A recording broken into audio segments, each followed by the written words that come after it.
Right now at 9, breaking news. Authorities still on the scene of that massive fire at a chemical plant near Rockford in the community of Rockton. Now, this is a live picture from Skycam 9. That fire has been burning since just after 7 o'clock this morning. Incredibly, no one was hurt in the explosion tonight. There is a mandatory evacuation in effect for part of the area. We do have team coverage, including the potential health effects on the community. WGN's Patrick Elwood taking a look at the impact of the fire and debris. But we start with Dana Rebick. She has the latest on the investigation into the cause of this fire. Dana. Good evening. Officials still at this hour are in the process of interviewing all of the employees who were in that building this morning to figure out exactly what happened and what caused this fire and then large explosion.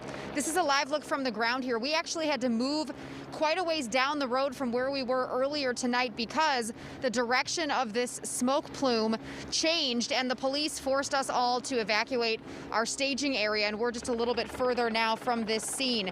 Now, officials from the federal and state EPA updated us tonight on this situation. Again, they are saying anyone within a 3-mile radius of this Chemtool plant should wear a mask for the time being when they are outside out of an abundance of caution. It's been a very catastrophic day for our community. We've got an environmental concern of an immediate fire with chemicals. We're focused on life safety. A massive explosion and fire at the Chemtool plant off Prairie Hill Road. It was a crazy situation, I gotta admit. I mean, when I first walked up, they were going off like bombs, and they were scary, and I was shaking. At one point, Jason Decker captured this moment when you could hear an explosion. The smoke and flames then appear to envelop 2 firefighters in the bucket on top of this ladder. This was a fast-moving fire. It was wind-driven. You can tell by the winds that we have in the area today that it's been very windy this morning. A raging inferno sending giant black plumes of smoke into the sky, which could be seen as far south as Elgin. Fortunately, prior to the large explosion, all 70 employees evacuated from the building and no one was hurt.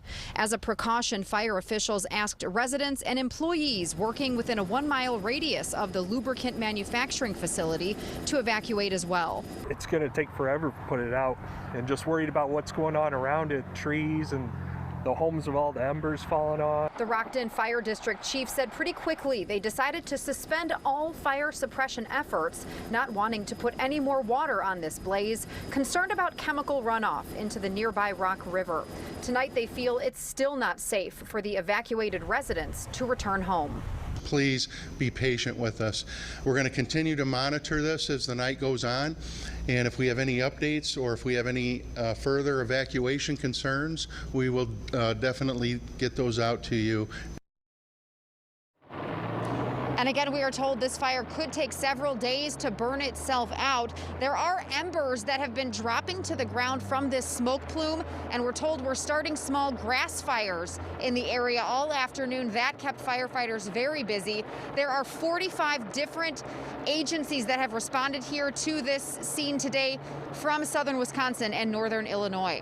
Live in Rockton, Dana Rebick, WGN News. Thank you, Dana. And it's so dry out there. As we mentioned, there is a mandatory evacuation in effect for part of the Rockton community.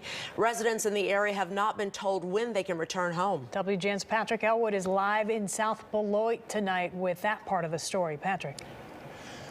Lourdes and Micah, good evening to you. So we are upwind from where Dana was, several miles to the west and to the north. This is South Beloit High School, where first responders have been staging throughout the day. Among the carcinogenic chemicals there produced, those toxic chemicals, lead, sulfur, nitrogen, just to name several of them. And then to the right here, a couple of miles that way, is a Red Cross shelter where evacuees are going to be staying for quite some time to come. And that's when another explosion occurred, and then lit debris came raining down, and I knew it was time to leave before we might be within risk of getting on fire as well. That's Laura Buffum, who we met at the evacuation shelter. She and her 2 daughters, Gia and Justice, live about a mile from the Chemtool plant. That blast shook her home and sent first responders rushing to the scene. And what they do there is manufacture lubricants, and basically a very large industrial type building, and also a lot of product, a lot of lubricants and things like that were stored in this building as well. Governor Pritzker activated the state's emergency response plan as well, which sends a myriad of agencies to the scene, such as the Illinois EPA. We feel very deeply concerned about all the employees and displaced families that are going through this process right now.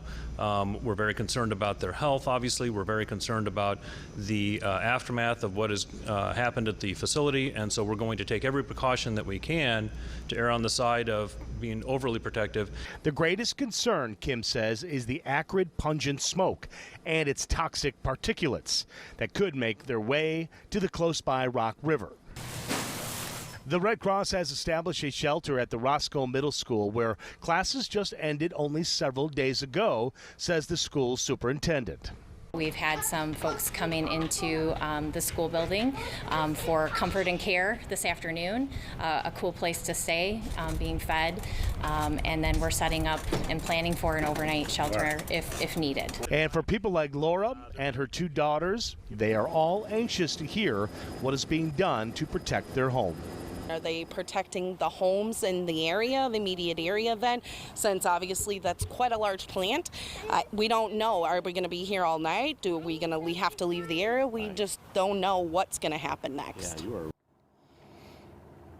So it bears repeating, those folks won't be able to get back into their homes, into their jobs, until that smoke is clear, the fire burns itself out. In the meantime, police patrols around those areas that have been evacuated have been increased tonight as a safeguard. Reporting from South Beloit, Patrick Elwood, WGN News. Micah and Lourdes, back to you in the studio. A lot to think about. Okay, thank you so much, Patrick.